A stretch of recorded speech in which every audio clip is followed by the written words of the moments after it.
How sweet! Kim Pao, sabay kumain at sabay ding tumakbo.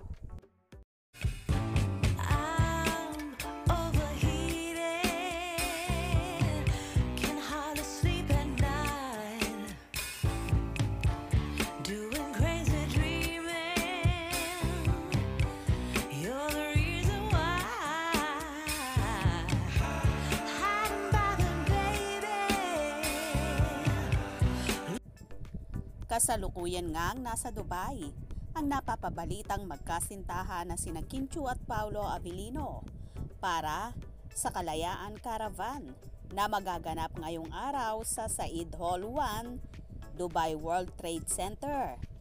Nagkaroon nga ng conference doon kung saan isa't isang tinanong ang Kim Pao.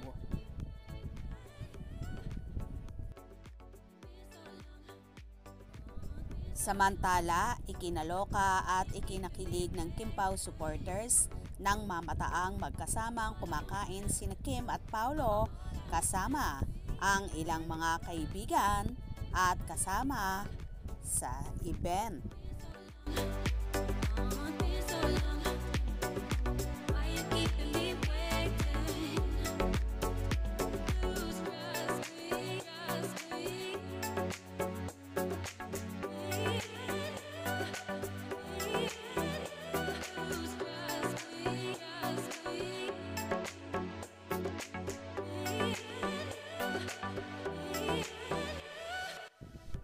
Namataan din na magkasama ang dalawa habang tumatakbo kung saan binati pa sila nang nakakita sa kanila na ating mga kababayan at sinabi pa na mag-iingat daw sina Kim at Paolo.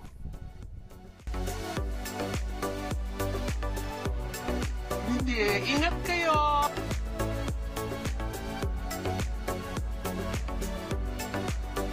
Hi Kim! Hi Paolo! Hindi, ingat kayo! How sweet naman talaga ang Kim Pao na palaging magkasama sa maraming bagay. Tila todo pag-comfort naman ang ginagawa ni Paolo sa dalaga dahil na rin sa mga binabatong issue sa kanya ng kanyang ex-nobyong si Sian Lim na hanggang ngayon ay hindi pa rin manahimik. Anyway, maya-maya lang ay makakasama na ng ating mga kababayan sa Dubai ang Kim Pao na paniguradong magsasabog ng kilig at sweetness sa ating mga kababayan doon. Kaya naman, ating suportahan ang Chiu Pao at ang Kalayaan Caravan lalong higit ng mga supporters na nasa abroad. Well, ano na naman kayang paayuda at pakilig ang ibibigay ng Kim Pao sa ating mga kababayan na nasa Dubai? Kaya naman tumutok at huwag na huwag pahuhuli sa mga maiinit na kaganapan. Anong inyong magiging reaksyon sa bidyong ito? Comment below.